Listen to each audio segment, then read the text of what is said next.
Gusto ko na nga ang init. Umpisahan na natin ngayon, Echos. O dahil dyan, at may lips to lips ka pa, hindi ka nagpaalam sa akin. Para mabuo po yung kwento. Wala nang kwento-kwento. Ay, invite mo na sila para mga iboto ka. Go!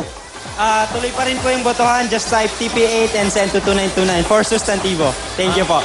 Nagpaboto na ako. O, ayan. Yung mga audience sa likod. O, sino yung boboto nyo again? Ang dami. Kung pwede lang lahat manalo, no? Kung pwede lang lahat manalo. Parang gusto nila ikaw ang manalo. Shalala, ikaw ang gusto nila. Thank you, fans! Wow! Okay, mamaya pa, marami pa tayong makakausap na Hall of Famers. Kaya back to you, Ryan. Thank you very much, guys. Reminder lang po ulit sa ating mga manonood, pwede po mag-text. Bukas pa rin ang ating mga linya. Just send in your text vote to 2929. Anyway, on to our program, ang ating pong susunod na tandem, halos 2 dekada nang ini-impersonate na ating susunod na celebrity talentado, ang icon na si Inday Badiday. Pero ngayong gabi, malalaman ng sambayan ng Pilipino ang kanyang hidden talent. Alamin po natin kung ano ito.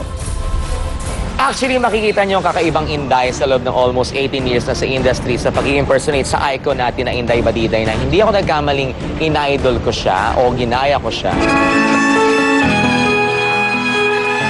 Nakakapag-violin pala si Inday kahit pa paano. Hindi lang pala yun ang kayang gawin ni Inday. When I play, I think one of my audience is God. And I think I'll do that. Malaking tulong sa akin ang Zion upang makapagdagdag instrumento yung gagawin ko sa body language na gagawin nila. Makikita nyo, may connection kami. Sa umpisa hanggang sa huli, hanggang sa, ay, ito pala yun. Ay, perfect pala sila. Ay, tamang timpla. Kung maga sa coffee, 3-in-1. May coffee, may sugar, may cream. So, tamang timpla lahat, sakto lang. Manalo man matalo, ipagmamalaki ko kahit sa apu-apuhan ko. Ipagmamalaki ko na minsan nakasali ako sa Talentadong Pinoy at minsan natawag akong Talentadong Pinoy. Hoping to rise high above the rest, please welcome Zion Show and Inday Garutay.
The Zion Show with Inday Garutay.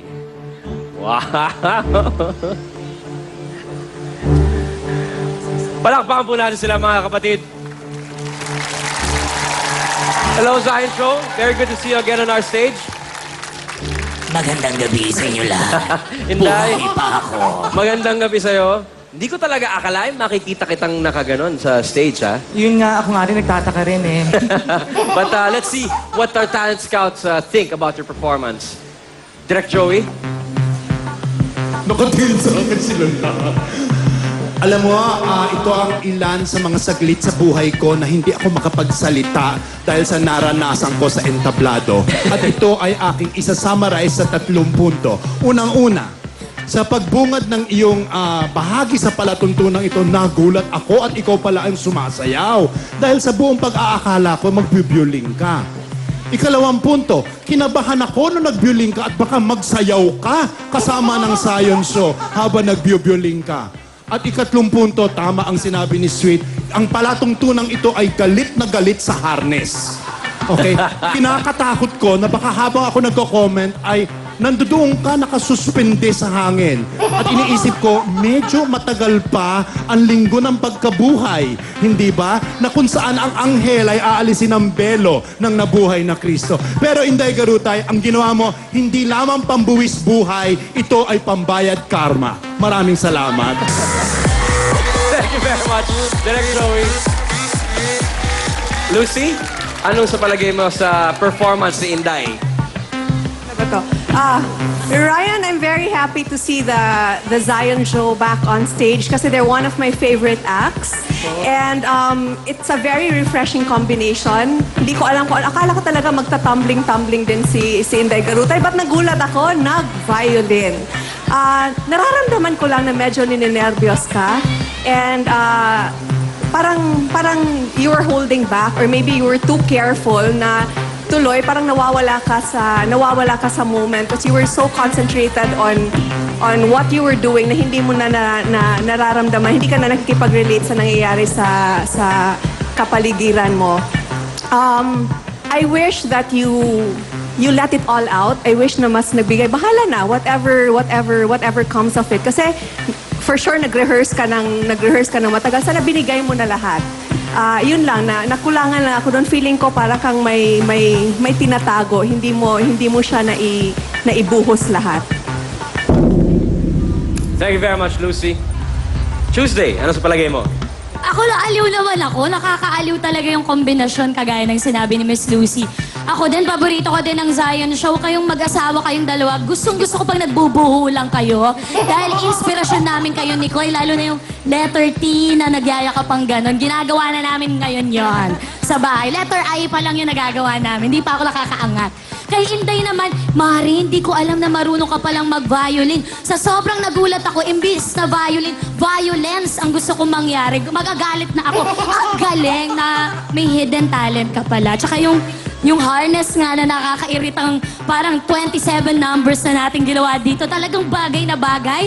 Parang nasa sabsaban tayo tapos umangat na yung anghel para gabayan ang 3 hari papunta sa kung nasaan si Jesus. Pero anyway, napakasirin ng imahe pero yung thoughts na nasa isip ko ay madumi. So hindi ko alam kung anong mangyayari. I like it. Natatawa ako na natutuwa na hindi ko maipaliwanag. Good job! Salamat sa inyong lahat. Salamat. Kung ano man ang resulta, thank you so much. Thank you, Tuesday. Pero, Inday, meron pa tayong isang talent scout na gustong magbigay ng kanyang reaksyon. Direk Odi, what do you say? Unang-una, ang violin ay isa sa pinakamahirap na instrumentong i-play. I mean, hindi yan katulad ng gitara na kahit sino pwedeng i-pick up at matutunan in a matter of months. Violin takes years. So, the fact alone na pinick up mong violin imbes na gitara o piano o flute means na ikaw ay isang talent na china-challenge mo sa sarili mo. Sabihin natin hindi perfecto ang pag-play mo ngayong araw na yon. I still appreciate the fact na nagtatry ka. In a matter of years, you're gonna master that instrument and it will be, it will take years to get really good at this. But the fact na nagtry ka is worth it already. Pero ang gusto ko makita, Inday, is siguro dahil komedyante ka, siguro pwede mong habang dinidevelop mong yung act, no? Kasi importante sa isang artist na nire-invent ang sarili niya. Natutuwa kami na parati mo kami nire-remind about the memory of Ate Lutz. But it's about time you redefine Inday Garutay.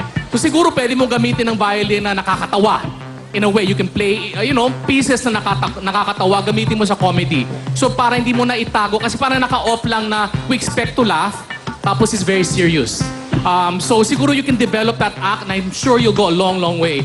At sa hindi nakakaalam, Inday was taking jazz classes with Douglas Nieras for a long time, so kaya pinakita niya kanina.